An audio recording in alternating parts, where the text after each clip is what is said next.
On the same LinkedIn profile, I read something amazing. It was a testimonial from Lobabota, Okay. and he was saying that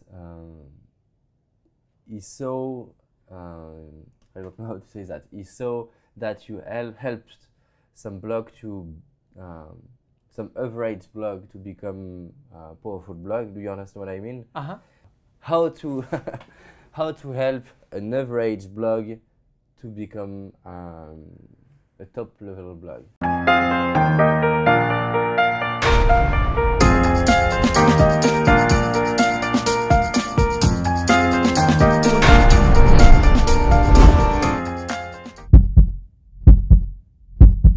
Yeah, so usually when when I look at a blog that's not popular and start diving into it, assuming that the person is smart and that they can create good content, like that's the basics. You have to be able to create good content. So I assume that.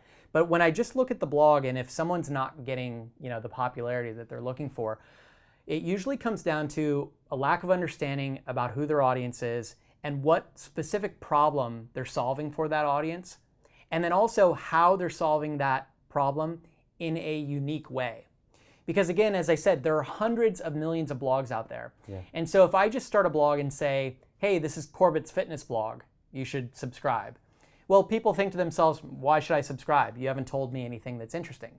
If I say, hey, this is Corbett's fitness blog where I teach you ways to become superhumanly strong in 5 minutes a week or something because of some special technique that I have, then people think, that's interesting. What does he have to say? How does he do this? So when I look at blogs that aren't popular, a lot of times we start by asking, who is the audience? What problem are we solving? And how are we going to solve that problem in a unique way that will get people's attention? And according to you, how to find this unique way? Mm-hmm. That's the trick, right? Yeah. That's the really difficult part.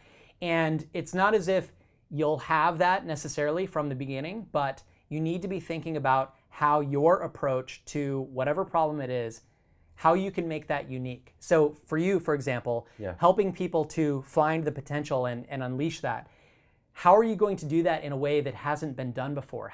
What's your approach to that, and how is it going to be different from other people that are trying to do something similar out there? And I don't have the answer to that, but if you have some, you need to dig deep and figure out what that is exactly. Right, I love that. How do you build a project? For example, your project. How many chapters? Do you follow something? How do you? Well, it depends again on the context. I have a course called How to Start a Blog That Matters, and when I thought about what it takes to actually start a blog and to grow an audience, and I thought about the different clients and people that I'd worked with, I knew that it took more than just a few weeks. It really takes a few months to get traction. So I built this course over 13 weeks. And there's a different lesson each week.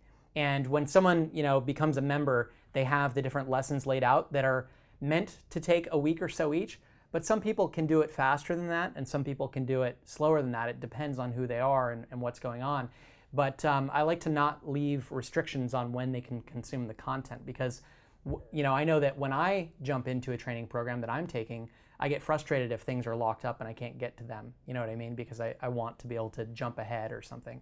So it depends on who your audience is, but again, I like to give people flexibility. So you don't lock the content?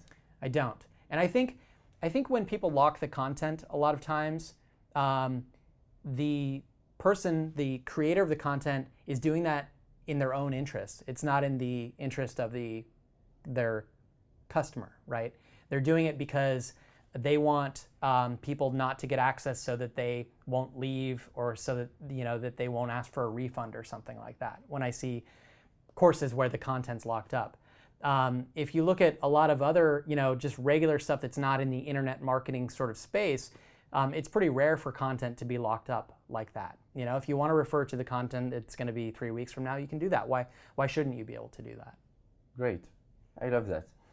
You are an expertise on how to earn money in your blog. So it's the second step. You have an audience, you have a blog, you have people who are following you. How do you monetize? Can I say that? Monetize? Sure. Yeah. make money with your blog? Well, there are a lot of ways. I think that a lot of people think that they're just going to create a blog, it's going to be very popular, and then they're going to put advertisements up, and they're magically going to make a lot of money. And that happens to a very, very small portion of blogs that I know. In fact, I know dozens of professional bloggers, people that earn a living from blogging, and only a couple of them earn any significant revenue from advertising. Most people actually end up creating products or services themselves that really take their customers or their readers a step further. So for example, you're talking about this site that's going to help people unleash their potential within. It's logical that some of those people will, they'll get information from your site and your posts, and they'll use that, but maybe they won't get as far as they would like, and so they might come to you looking for more deeper answers. Yeah, training, coaching courses, webinars, all that kind of stuff. So in our business, we generally rely on education online. So we create videos that get into specific topics, and they go really deep into those topics, deeper than we would typically go in a blog post. And people are willing to pay for that deeper information. For one video? Well, in our case, we have a membership program where people become members to a group, and they get access to all of our training on a monthly basis. Okay.